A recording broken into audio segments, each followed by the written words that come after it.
wait for people to show up because this thing isn't going to let me share the link with people unless...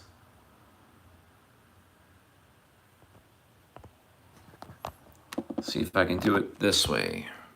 Okay, Ort's there. Could you please share the link because it doesn't seem to be working for me?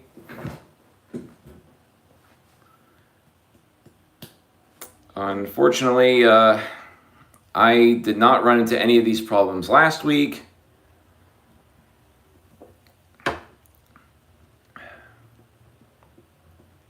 So I'm just going to wait until the links are all shared. Yo, Hydro, please share the link because I can't seem to do it from my phone this week. Okay, so I hate to pander for this, but please share the link because I apparently can't. Alrighty. Yes, I used my phone last week and it seemed to work then, but it's not working this week. So please share the link. We'll start once we get everyone in here. I tried posting this to like multiple chat rooms several times. The link still hasn't worked. I'm gonna wait till people file in. I'm sorry to disappoint everyone. Just, I did not anticipate this happening several times in a row. So I'll just wait a couple minutes for the crowd I invited to show up.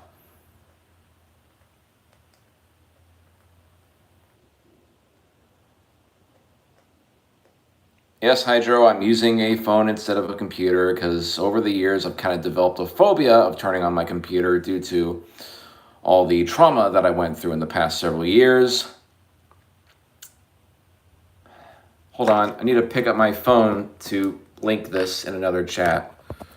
Hopefully this won't disconnect, but knowing this, it probably will. Let's see. Alrighty. Because earlier there were about 6 people in this chat. Now there's practically nobody. Let me see if I... Oh yeah, Eyeball mentions the fog. Let me see if I can...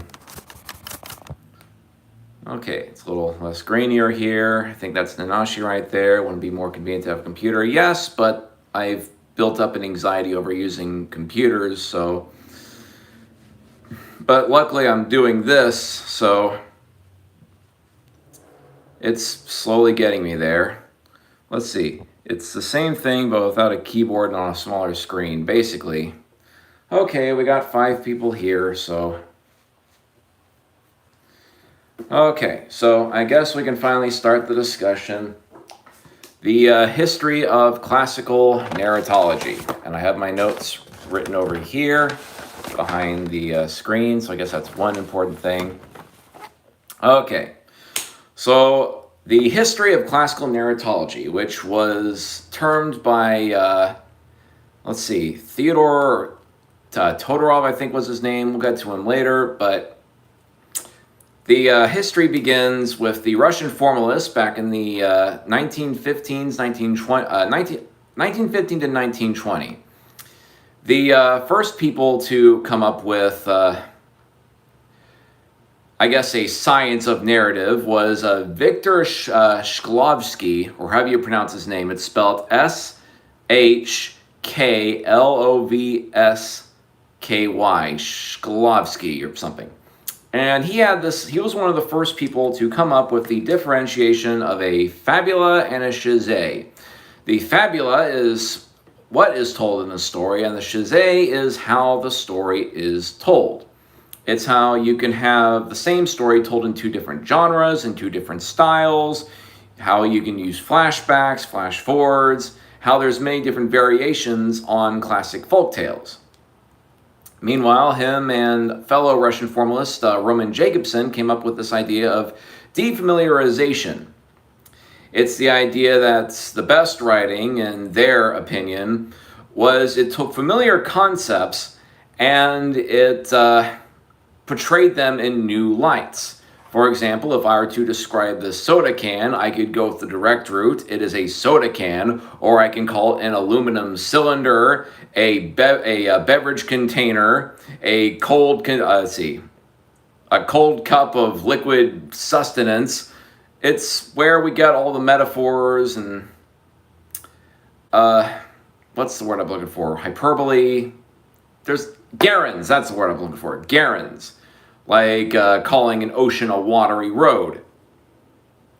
Then, immediately after that, around the same time period, we were introduced to Mikhail Botkin, who introduced a lot of classical narratology concepts. The biggest one was,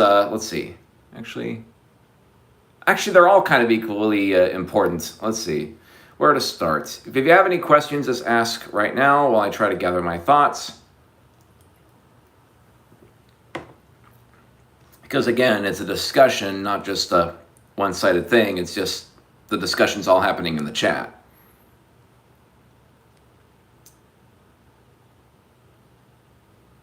All right, while the folks are collecting their thoughts on the other end, let's go over Mikhail Botkin's influence on classical narratology. He was one of the first literary theorists to discuss what's known as chronotope, the difference between how time passes on a page versus how time passes within the text itself. He discovered a lot of these concepts while reading Fyodor Dostoevsky, one of the classic modernist writers of the time, especially for some of his more experimental works, especially Notes from the Underground, which is a first-person story that talks a lot to the reader and anticipate what the reader is going to say, which leads me to the second thing that Mikhail Botkin introduced, was the idea of dialogic, that the writer would anticipate what the reader was thinking or what the reader would respond with, and then writing specifically in a way that would address the reader, unlike narrators past. It also led to another concept called polyphony or heteroglossia. The idea that a narrator isn't just some flat, static person that introduces events to the audience. They also have the ability to become an actor. They could portray stories in an uplifting mood, in a dark, scary mood, and do both of those in the same story. And lastly, he was also he introduced the concept of carnival-esque writing, in that just because a writer is straight-laced, and welcome Sunday P84. So carnival-esque. Although a writer could be straight-laced, Botkin compared a lot of the novels to the religious carnivals where people could put on masks, make fun of the profane and the sacred, and just go nuts, behave like they wouldn't normally behave in real life. So as you would act in the religious carnivals, so you can get away with in fiction. A straight-laced writer could write stories about sex and violence and all these other things. And Eyeball's asking, is it buffering for you guys? It was kind of stuttering last time. If Eyeball can't hear me, I guess let him know to refresh the page. Okay, so that covers the Russian formalist, and an offshoot from that, and I think this is one you folks are probably going to have fun with, because I could relate to this one a lot, was a fellow named Vladimir Prop. He came around the 1920s, and he studied about, let's see, in my notes here, 269 folk tales. Okay, Ort said, but where are those? All right, I'll stop. Well, let's see. Now you can finish it, and if it goes too far, I'll let you know.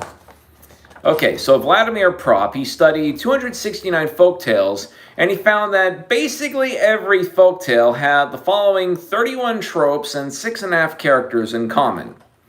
In fact, he found that by combining these 31 functions, as he called them, you can basically make any folk tale in Russian folklore history.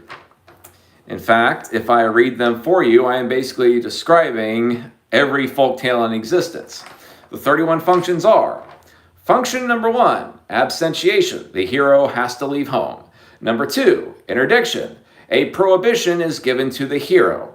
Number 3, violation. The hero violates that prohibition. Number 4, reconnaissance. The villain investigates the hero. Number 5, delivery. The villain obtains information about the hero. 6, trickery. The villain tries to trick the hero into getting something. A lot of stories tend to start with the villain tricking the hero into getting a MacGuffin. If you know the movie Twice Upon a Time, it starts with the two characters getting tricked by the villain into grabbing a MacGuffin. Let's see, what else? 7, complicity. The villain successfully tricks the hero. 8, villainy. The villain tries to hurt the hero. And 8A, lack. The hero needs something, because not every folk story has a definite villain. Sometimes the conflict itself is the hero wants something but doesn't have it or doesn't have the means to get it. 9, mediation. The connective incidents. The hero or someone else needed something and requested to get it. 10, because it's not always the villain that tricks the hero. Sometimes they are sent by a king or a wise mentor, etc., etc. Okay. 10, beginning the counteraction. The hero reacts to the request. Let's see. And who do we got here? Okay, or it says, there are game plots to do that. Villain tricking the player. Yep. Extremely common. Let's see. BioShock is a big one that comes to mind. Let's see here. Where was I? 11. Okay, so 10, beginning counteraction. The hero reacts to the request. 11, departure. The hero searches for the requested item and leaves home. They want to go to Alderaan and learn the ways of the Force to become a Jedi like their father. Okay, 12, the first function of a donor. The hero is tested before he or she is given a helper or agent. And Eyeball says, oh, I love BioShock. 12, I already did 12. 13, the hero's reaction. The test is, the test is faced by the hero and passed. Hydra says, I know the, Kirby Superstar and Marx tricks the character into grabbing something. I remember that. In fact, a lot of the Kirby games, we find out that the person we think is the villain is actually the good guy, and then the big, horrifying Eldritch Abomination shows up at the end. In fact, I wouldn't be surprised if we run into this in Props 31 functions. Okay, let's see. 14, provision or receipt of the magical agent. The hero attains a helper or agent. Your father's lightsaber. Okay, 15, the spatial transference between two kingdoms or guidance. The hero is transported to the location of the requested item. 16, struggle. The hero battles the villain. 17, branding or marking. The hero is marked with a symbol. If you played the game Oddworld, Abe's Exodus, or Abe's Odyssey, both of those, they tend to follow the structure in which the hero is tested, and at the midpoint, he is given a mark that gives him special powers for the rest of the game. 18, victory. The hero wins. 19, liquidation. The hero obtains the item requested, also known as the boon in Campbell's Structure. Eyeball, what's a Toho? Little girls shooting lasers at each other and drinking tea. And the girls, by girls I mean horrifying Japanese yokai folklore monsters. That just so happen to look like little girls. Okay, 20, return. The hero comes home. Also in Campbell's Structure, Joseph Campbell, known as the return of the elixir. 21, pursuit or chase. The hero is hunted. 22, rescue. The hero is rescued from the hunt. 23, unrecognized arrival. The hero is not acknowledged once they arrive home. Another classic example would be, I think, Henry V, though I'm not sure this would count, but there is, of course, a scene where Henry has to disguise himself amongst the troops to gauge their morale. Let's see, 24, unfounded claims. A false hero claims to be the hero. 25, a difficult task. The hero is given a difficult task to fulfill. 26, the solution. The hero resolves the task.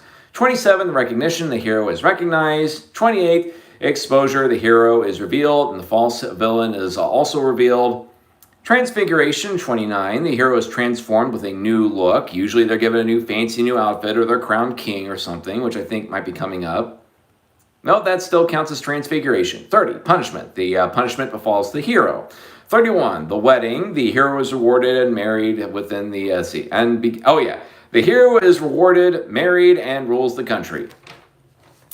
And let's see. On top of that, we get 6.5 characters. We got the hero, you got the villain, you got the donor, you got the princess, you got the princess's father. Keep in mind, this was written back in the 1950s. Nowadays, you can replace hero with protagonist and princess with just generic love interest. Let's see, and the helper, and I say 6.5 because we got the villain, but you also got the false hero, which can also act as the villain. And in fact, the villain and the false hero can work in the same role, as we'll see in a moment. Ms. Goomba asked, what's the donor? The donor is the character that provides the character with the means to accomplish their task. Usually, it is the wise mentor archetype. It is the, as I've mentioned throughout this example, it's the Obi-Wan that gives Luke the Skywalker and the knowledge of the Force. It's, I think, it's the fairy godmother in the various fairy tales. And in some cases, you also have the fairy godfather in that one movie. You come here on the day of my father's wedding to ask me for a means to the ball to meet Prince Charming. I'm going to give those 3 sisters an offer they can't refuse. Okay. Okay, where was I? I think these functions are still used today. The card game, Once Upon a Time, bases all the cards on these 31 functions, along with the hero, villain, donor, princess, princess's father, helper, and false hero. And I think even Shrek, because it's a parody of classic fairy tales, uses all these characters. You got hero, Shrek, villain, I think Farquaad, donor. Let's see. It's been a while since I've seen Shrek. Wasn't there like a fairy godmother character? The princess, obviously. Shoot, it's been too long since I've seen Shrek. Obviously, the helper's donkey, so. But let's see. The Fiona, that's her name. Or was it Fiona? Let's see, Miss Goomba, does Donkey count? Donkey counts as the helper. Okay, yeah, SDK confirms that the princess is Fiona. Alrighty, and I'm pretty sure in Shrek 2 they had a false hero character. I need to rewatch those. Okay, Kesdrake says, the carnival idea is very interesting to me. I had a debate about disassociation between an author and his work, and this idea, the taboo break in the medium at the base of storytelling, is neat. Yeah, carnival-esque, C-A-R-N-I, let's see. Let me write it down so you can do your research on it. So that is, let's see. Yeah, Prince Charming is the false hero. Yep, that is a classic. In fact, we'll get to this concept of a character looking like an archetype but betraying that archetype when we get to binary oppositions, deconstructions, and reference codes. So Carnival-esque by Mikhail Botkin. Yeah. This is the concept right here, Mikhail Botkin's Carnival-esque, which covers how a work of fiction can be more profane than in real life and different from the author. So, in the 1950s to 1960s, the French structuralist began looking at all these theories and thought we could do better. A.J.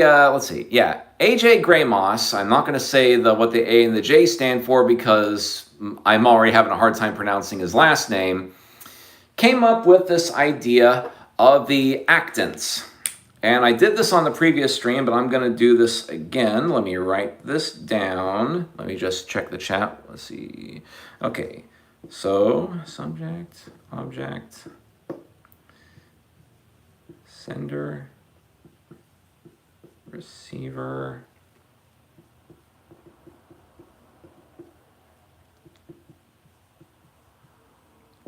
okay, so A.J. Graymoss looked at Props's 6.5 characters and thought we could do better.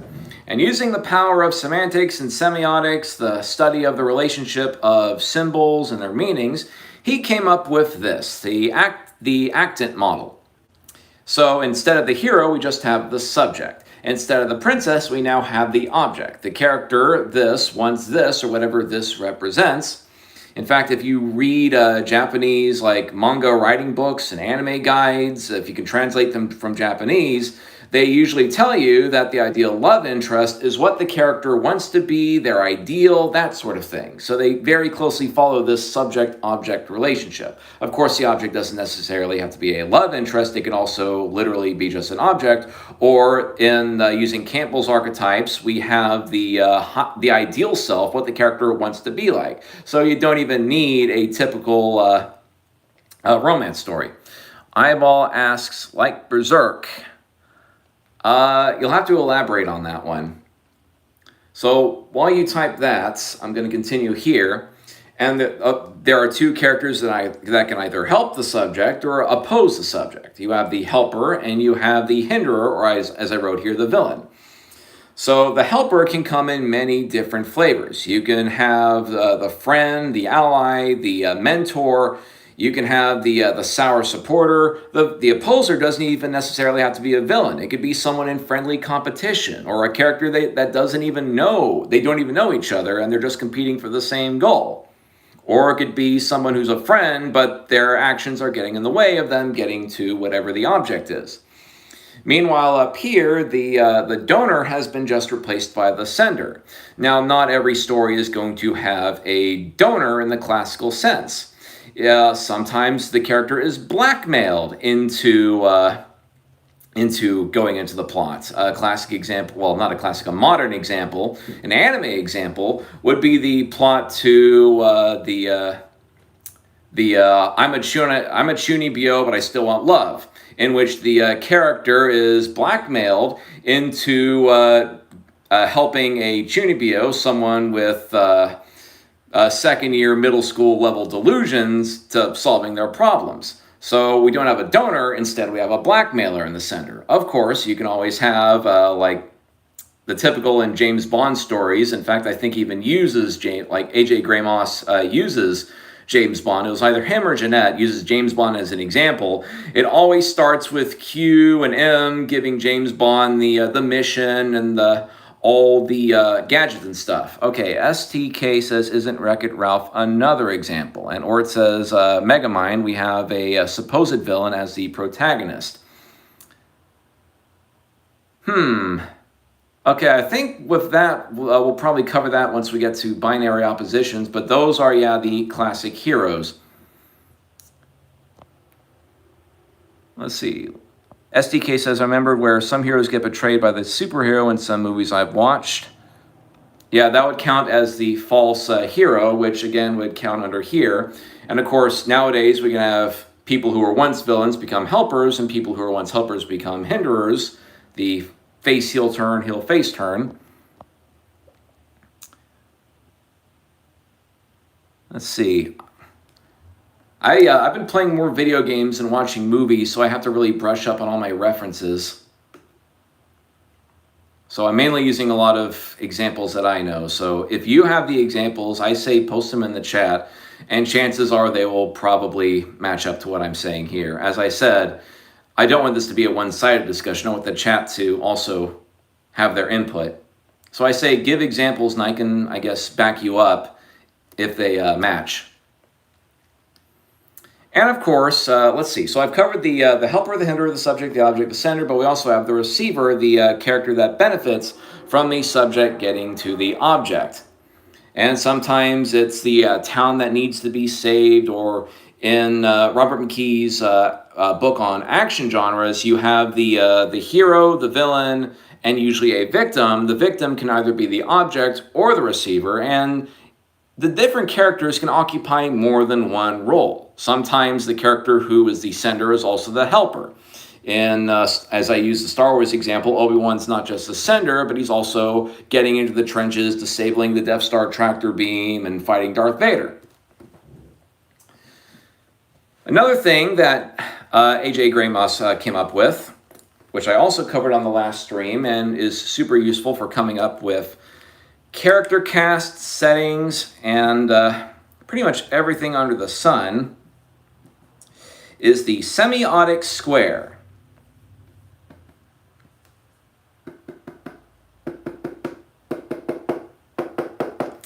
Here we go, the semiotic square. You can find themes, tones, characters, pretty much anything when you run it through this. It looks like this. You have A, you have not A. You have B, and you have not B. For a character example, you can have a character who is heroic and a character who is not heroic. So maybe cowardly or apathetic. Okay, Eyeball says, can a helper also be a receiver? Yes, they can. They can fill multiple roles. In fact, A.J. Gramos, later in life, created a thing he calls the canonical narrative schema, which is more of an updated one for if the characters need to fill multiple functions. So then it asks, is the character capable of achieving the objective and what's to stop them? That way they can fulfill multiple roles. Okay, Hydra says character A is a hero, but not A is a boastful glory hog. Okay, that's another good example. Okay, so I guess, well, actually, I think in that case, it'll be a humble hero and a boastful glory hog. But then you have, I guess, somebody who's neither.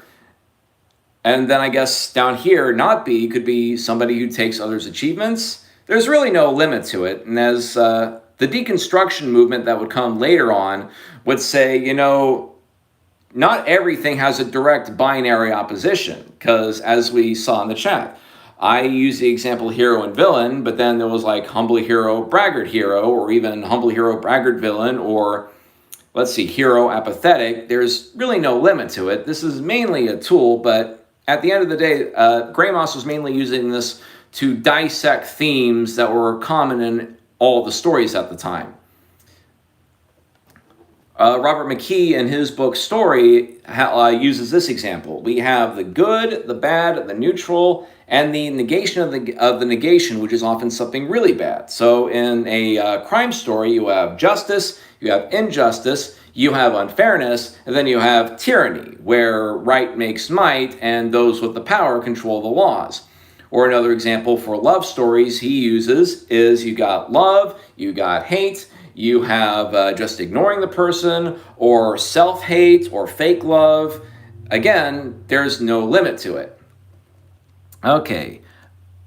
Nanashi says, if we have the good and the bad, where's the ugly? I know that sounds like a joke, but funny enough, good, bad, neutral, ugly.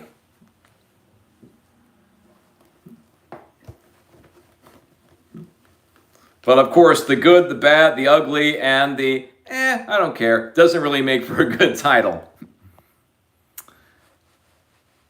Okay, this next one ought to be fun. This one should especially be useful for storytellers. Okay. Todorov, I forgot his, let's see, it's either Theodore Todorov or it says something or another Todorov. Todorov, T-O-D-O-R-O-V is how you spell his name. And he has what we call the equilibrium cycle. In fact, you'll probably, Ort says the good, the bad, the meh, and the ugly.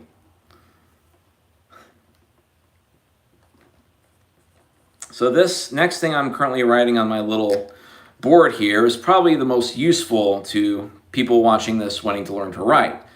So we have equilibrium, disruption, recognition,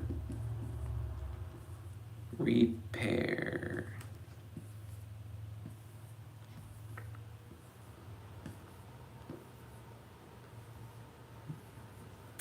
Okay, so this is the equilibrium cycle. You may have heard of the 3-act structure, but this is what the academics use to study story structure. At the beginning of the story, we have an equilibrium, the status quo, to let people, like, what's the baseline for our story? Then something disrupts that equilibrium. Then the characters recognize, okay, this might be a bit of a problem, and then they do what they can to repair the equilibrium. There's a great example on YouTube you can look up that uses the Todorov story cycle to discuss Jurassic Park. So our equilibrium is, we have a couple of paleontologists who are just going about their day studying dinosaurs. And the disruption is this really rich dude guy brings him off to an island. It's a whole dinosaur theme park. And by the way, Oh my fucking God, it's a dinosaur. Jesus Christ, what the fuck? They resurrected dinosaurs. But as they see the dinosaurs, they even confront the scientists saying, you spent so much time figuring out how to do it, you forgot to ask, should you even be doing it in the first place? And of course, we got that, fucking Newman stealing the dinosaur eggs, so the embryos. You got the freaking T-Rex running loose. The whole park's falling apart. And they're like, maybe resurrecting dinosaurs wasn't a good idea. So they have to get off the island. They have to outrun packs of rabid dinosaurs. They got velociraptors everywhere. And at the end of the day, they all come back. They're safe and sound, but they realized we are not going to be funding your park. Or let's make up an example with our good friend. Hold on. Wait for it. Pitstorm. Okay, Ort's got the quote. You were so occupied with it that you didn't ask if you should. See? No, if you could, you didn't stop to ask if you should. Okay, so let's make up a plot. Completely improvised.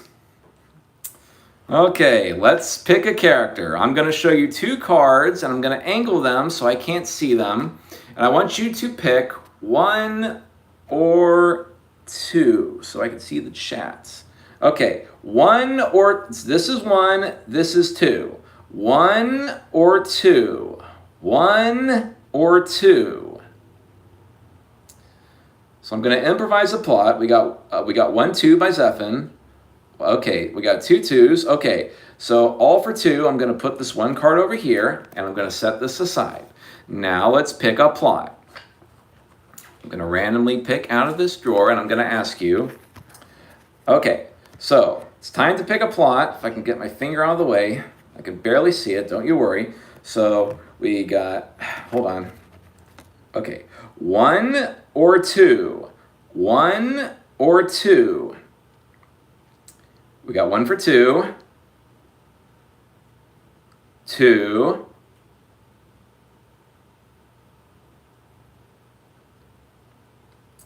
One. Okay, 1. Okay, we got 2. So it's 2 and 2. I'll set this aside. Now then, I'm going to do the first 2 before I add our note card. And the plot we got was 3 little homeless pigs have just 2 hours to find a huge amount. To find a huge amount of money from a dangerous mobster. Okay. So disruption. So equilibrium. We got the 3 little pigs from the 3 Little Pigs story. They all lived in the brick house, but unfortunately, after the big bad wolf blew down the straw house and the twig house, the other 2 pigs couldn't pay for rent. And they couldn't pay for utilities, so the bank foreclosed on the brick house, so now the 3 pigs are living on the street. The big bad wolf comes along and says, hey, you better... Okay, so that's how it starts. They're kicked out, they're living on the street. The big bad wolf says, hey, you better pay up, or else I'm gonna, eat you. I let you go easy the first time, but this isn't gonna work. So, the 3 little pigs discover, before I go any further, 1 or 2. 1 or 2.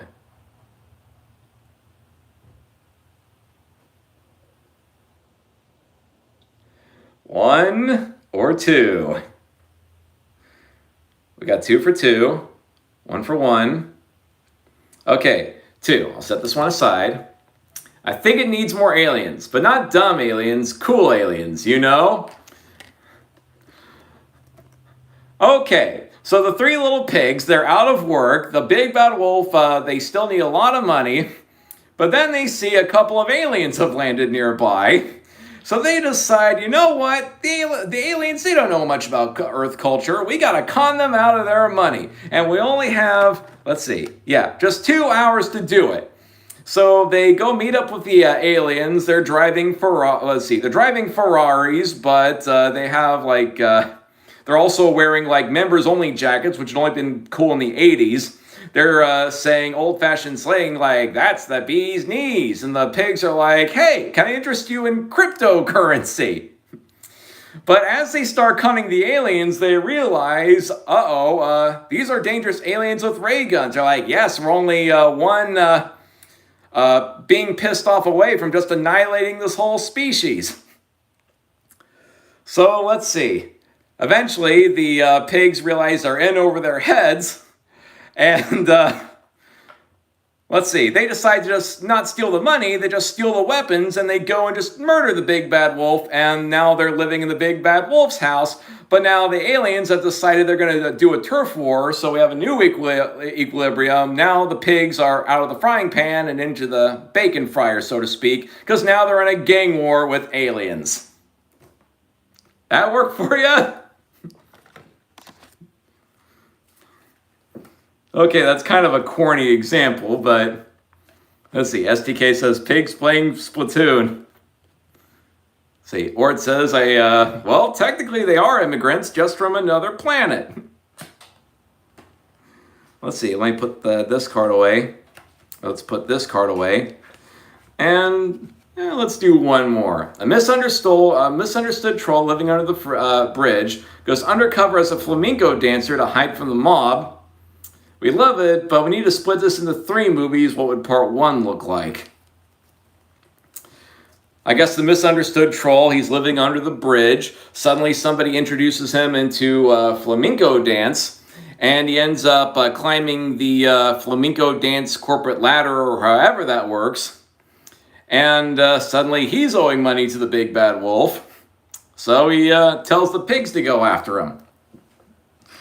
Okay, I know these are kind of bad examples, but gotta keep things fun around here. Okay. Let's see, where did I put the box? We'll do one that's not geared towards the theory stuff later. Okay, so next up we have a very popular figure in French narratology, Gerard Janae. And he gave us the concept of narrative discourse.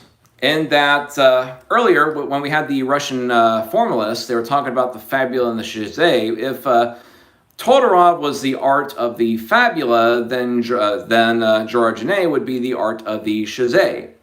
And he had 5 categories. You had order, because you can tell a story in non-linear order. You can flash forward, flash back, or tell a story even in reverse. Frequency, in which you revisit events and you can retell them from different perspectives, or in Groundhog's Day, you can have a character take different choices. Then you have duration, in which goes back to Botkin's idea of chronotope, in that the page time is different from the actual reading time or watching time, because you can slow down a character death, so what should take only 30 seconds becomes like 5 minutes. I'm looking at you, Matrix Revolutions. Or you can take a scene that's supposed to be like several days long and compress it to a minute. In that case, you need a montage. Even Rocky had a montage. Then you have voice. Let's see, what did voice refer to? Oh yeah, voice would be, I guess, the vocal tone, the actual mood of the content being presented, because you can have things that are being portrayed lightly, things that are being portrayed darkly. And then, to confuse terms, he has one more, mood, which actually refers to distance or detail, the showing versus telling. And perspective, also known as focalization. STK says, reminds me of Moko's anger management class animation when I heard that montage song. Yep, let's see. Yeah, the montage song actually comes from the South Park guys band DVDA, which they've used in both South Park and Team America World Police. Then, let's see. So distance is showing versus telling, and then perspective is focalization. Because when you're telling anything in a story, you can focus on anything. A common strategy in anime, because the way they present their scenes is using the 5 Ws, 1 H, which is when, where, who, what, why, and how. And when they start the scene, they will begin with the when and the where. So usually if you're watching an anime or reading a manga, you will see scenes of, if it takes place in a kitchen, they will show a kettle, or they will show food cooking. They will show, I guess, people wrapping up a meal. Or if it takes place at night, they will show the outside of the house, or a character leaving the house. That sort of thing. Okay, so we covered Todorov, Jeanette, let's see. Oh, Roland Barthes. I forgot. That was another French structuralist, and one I forgot about last time. And speaking of anime, this is another guy that heavily influenced anime. And I finally have the 5 codes of Roland Barthes, and it goes semantic, referent, symbolic. In fact, this will tie back to the earlier discussion of Prince Charming from Shrek and all the other, Wreck-It Ralph and all those other things. Okay, the proreatic and the hermeneutic.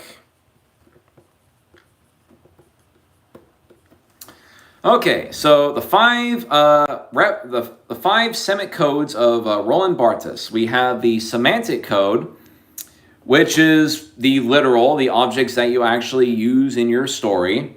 The referent, the culture within the story, and sometimes to the audience that you're giving it to. The symbolic, when something has to mean something else.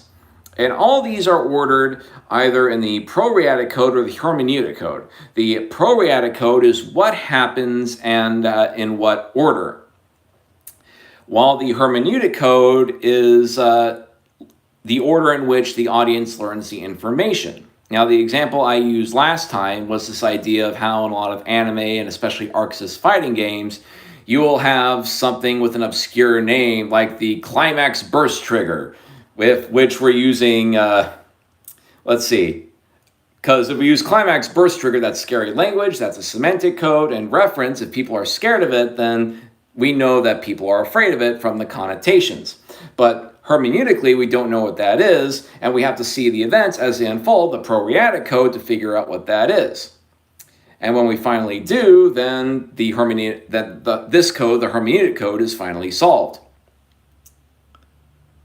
Now, proreatic code, we can always keep going back to a story and re-experience the same events, watching them unfold like a symphony or something. But the hermeneutic code, that's a hard word to say, we can only experience once, which is why when people say no spoilers, they want to experience the story's hermeneutic code.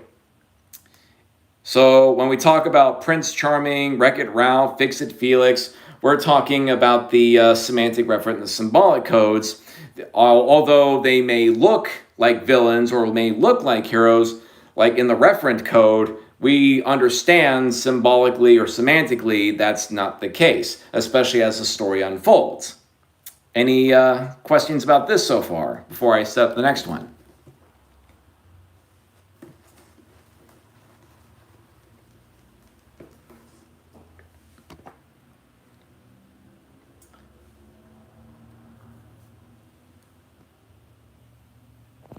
Okay. Well, I guess while you are writing your questions, at current time, let's see. How could you describe the Sonic series when it comes to this code? Actually, funny enough, because I watched the Sonic fan dubs by Snapcube, I went back and watched the cutscenes, and they very heavily cover like all of these. Like if you look at Sonic Adventure 2. If you look at Sonic vs. Shadow the Hedgehog, Sonic is blue, sleek, and cool, while Shadow is he's got dark fur, he's rough, he has a darker voice, so you got 2 different semantic codes. You also have the hermeneutic code, where we wonder, where did Shadow come from? What are his origins? And that carries over from Sonic Adventure 2 to Shadow the Hedgehog. And let's see, what else? Can't think of much else. I also took the endurance test that is Sonic 06, and even early on, they immediately start off with the playing with the hermeneutic code. We see Dr. Eggman coming out of his ship to Final Fantasy Princess Misplaced in a Sonic Game, Princess Elise, saying, "You have the flames of chaos!" And meanwhile, you got Silver going, "I finally found him, the Iblis trigger." And new players are like, 1, why the fuck is there a Final Fantasy Princess in my Sonic game? 2, what the fuck are the flames of chaos? 3, what the fuck is an Iblis trigger? 4, why the fuck am I playing this game? And 5, why the fuck is a Final Fantasy Princess in my Sonic game? And SDK Productions says, "Welcome to Tilted Towers. Allow me to introduce myself. My name is Memphis, Tennessee, and I am part lizard. Nice to Yorishiko Onegaishimasu, as they say in Nippon. Me files, I should have guessed." "What happened to your mouth? Oh, Shadow, haven't you heard? It's a new trend online called kinning. Soon my body will reform to be 100% Shadow, and there's nothing you can do about it." If you haven't seen the Snapcube Sonic 06 dub, do yourself a favor and watch it. It is amazing. Hell, even the Shadow the Hedgehog dub was a good example of the hermeneutic code in action. Because when the Snapcube Shadow the Hedgehog dub begins, we have Shadow brooding, and all of a sudden, "Shadow, it's me, the devil! Come, I want you to sin. Come with me, steal candy from babies and small businesses." I'm not talking from Walmart. And we wonder, and Shadow the whole time is asking, "Why do you want me to sin? Okay, bye." But finally, in the ending, when Satan finally snaps, he's like, "I got the sub patch 12 months. I was your first subscriber. We went to Chuck E. Cheese and you still won't acknowledge me. You always leave me in the dust. The dust, the dust." Then cut back. Again, we talked about order earlier. So we flash back and we fill in that hermeneutic gap. To use literary theory to discuss a ridiculous fan dub, we have Gerald Robotnik and Black Doom, aka the Devil, looking over Sonic Creations. "So in 50 years, this guy's gonna be my best friend, right?" "Yes, I made him exactly for you." "Wow, hopefully he doesn't run off with a little white girl." "Of course, he's gonna be fine. I mean, he's gonna be a streamer. Why would he respect women?" "Absolutely not." And they're also referencing the Sonic Riders dub. "Hatsune Miku, is that you? Have you come to give me the sweet release of death? Oh, you're gonna have to try a little harder than that, motherfucker!" But let's see. Going back, the last topic we are going to discuss is binary opposition theory. This we've covered kind of with A.J. Grammas's Semiotic Square. Levi Strauss, I think this was either in the... I think it was between Prop and Gray Moss. I'd have to double check, but he came up with this idea that in classic folklore and fairy tales, characters were made in binary oppositions. For every rich character, there was a poor character. For every hot-headed character, there was a calm character. For every dragon, there was a dragon slayer, and so on and so forth. Where the deconstructionist movement came along was when they noticed that not every character had a binary opposition, or sometimes the binary oppositions felt kind of forced, paving the way for anti-heroes and anti-villains. Although traditionally you would have a hero who was 100% good and a villain who was 100% evil, we could introduce new characters, such as a hero doing good things for the wrong reasons, or a villain doing bad things for the right reasons. A good example of that would be Batman and Mr. Freeze. You got Batman, who's a rich motherfucker who, instead of donating his money to charity, he goes around and beats up impoverished people. And then, okay, I'm actually borrowing a joke from my buddy saying about how Batman's an asshole, but again, that's kind of, I guess, the Frank Miller interpretation of Batman. And then you got Mr. Freeze, who he's like stealing stuff so he can take care of his terminally ill wife. And speaking of Frank Miller, we also got Watchmen, in which we have a bunch of superheroes who all they want to do the right thing. They're embroiled in all these like political conspiracies, and by the end of it, they're basically holding the world hostage to ensure world peace. And the one person who does like think, you know, this is kind of fucked up, the one person who's Superman's like, before I fuck off to Mars, I'm gonna kill you if you say anything. And the other guy who's like, you know, this is wrong, is like, oh, okay, do it.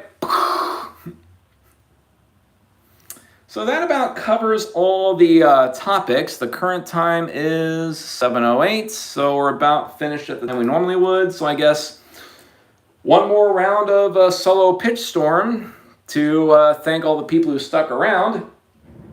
And this time I'm going to do something special. All right. Let's pick a genre. But I get since we're on a superhero bent. Oh wait, wrong one. Nope, wrong one. Okay, since we are on a superhero bent, I'm going to grab the superhero deck. Okay, Nanashi says the blue guy disintegrated the guy who, let's see, who didn't know who Steve Jobs was.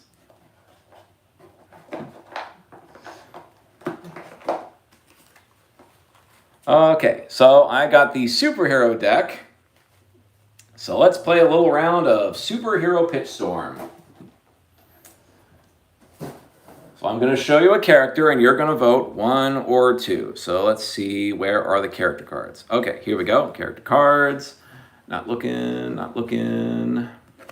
Okay, 2 character cards. 1 or 2. 1 or 2.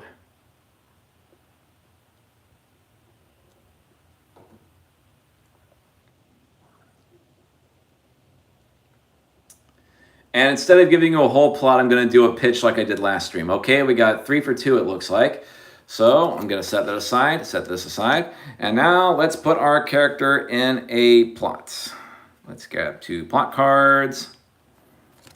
Okay, so if I can see the chat. Okay, 1 or 2. 1 or 2.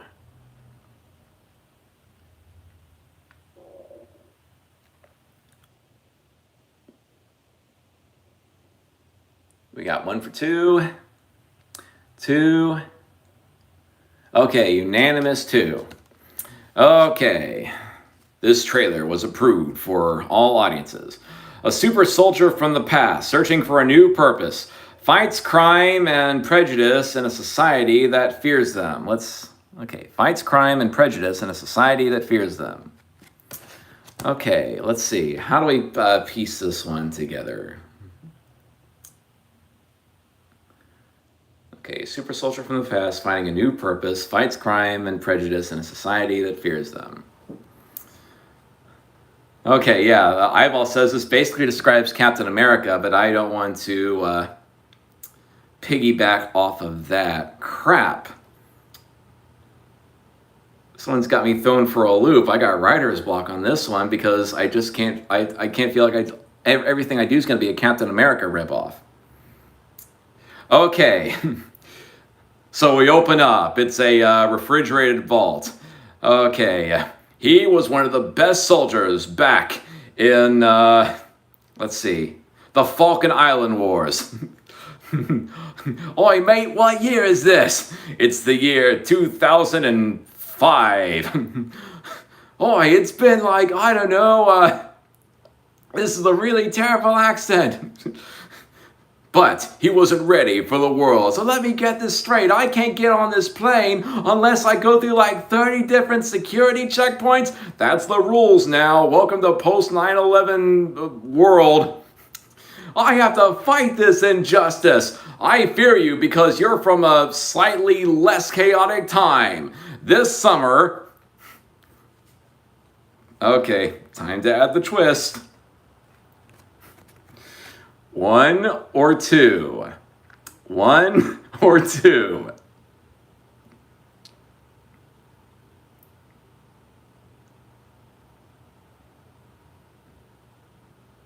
Oh, they're upside down? Okay. 1 or 2. 1 or 2.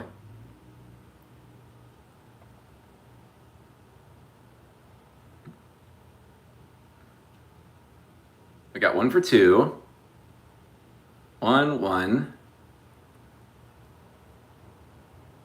Okay, we got 3 for 1, it looks like. Let me check the order of which they came. 1, 1. Okay, yeah, it's for 1. Drop this card back in. Okay, I needed the villains be more sympathetic. Okay, let's see. He used to be a British armed soldier in the SAS, but now Arthur Sprigleaf has to take on the air security folks. I'm just trying to keep people safe. Pow! That's what you get, you bloody wanker! This summer, it's Arthur Sprigleaf taking on the air security in, let's see. Aces high, and by aces I mean fist, and by high I mean in security's face. That was rough. Let's try something else to wash the taste out of our mouths. Shuffle the deck.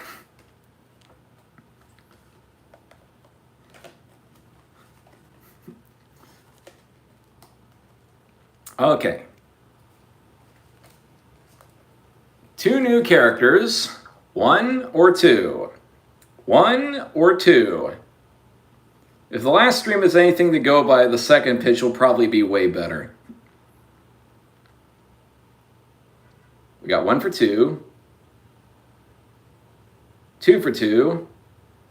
1 for 1. 2 for 1. 3 for 2. Okay. Oh, I forgot to put this one back in the deck. Hold on.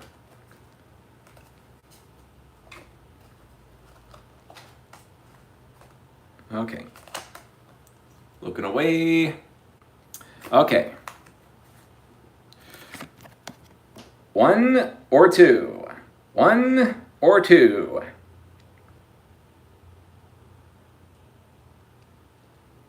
I think next time I'll probably mix up the whole deck so we get like different genres. We got 1 for 2. 2 for 2. Unanimous 2. Okay.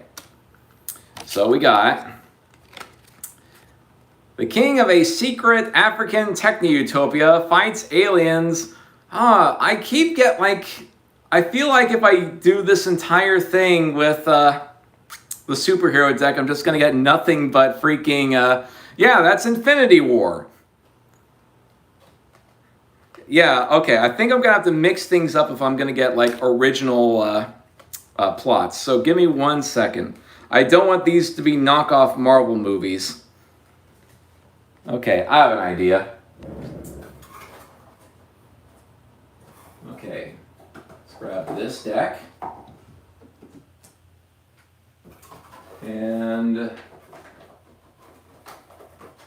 okay, this time we're going to do something a little different. I have 2 different genres. So let's see. I'm going to pick a character from this deck. Okay, characters.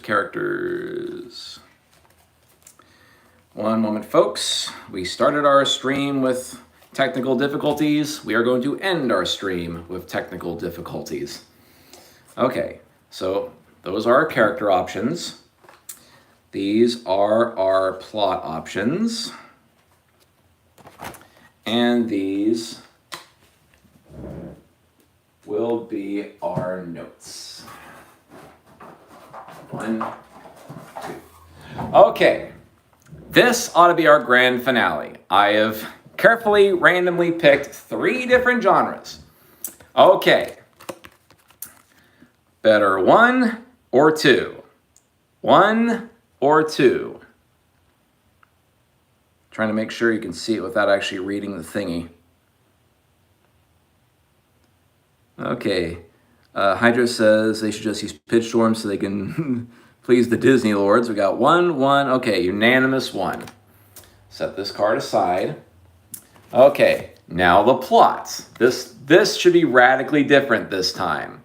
Better 1 or 2. 1 or 2. We got 1. We got 1. Okay, unanimous one. Usually when the votes are unanimous, that's a good sign. Okay, so our plot is a family of aristocratic crats stranded in the countryside accidentally summon a demon with a Ouija board. Okay, they were just a couple of cats up to living the good life. Hey, Bojangles, pass me the milk. Yes. Let's see. But their parents just didn't approve. Oh, look at our cats just acting like a bunch of silly country cats. They don't know we come from the aristocracy. I'm pretty sure Andrew Lloyd Webber probably writes songs about us at one point. Pip, pip. But things are about to go crazy. Hey, Fluffy Wuffy, look at this giant board full of letters and stuff on it. Ooh, do you think we could summon a lifetime supply of those little fluffy toy rat things? I don't know. There's only one way to find out. We see a close-up of paws on the Ouija dialis, and then suddenly a horrifying blast of light and faces of ghosts start popping out, and then... better one or two? One or two?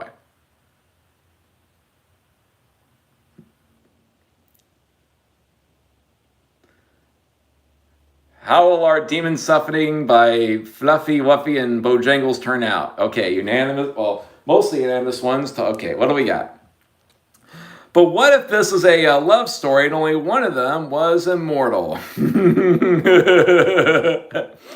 Suddenly a ghost pops out and it says, "Finally, I am free. I am Genie."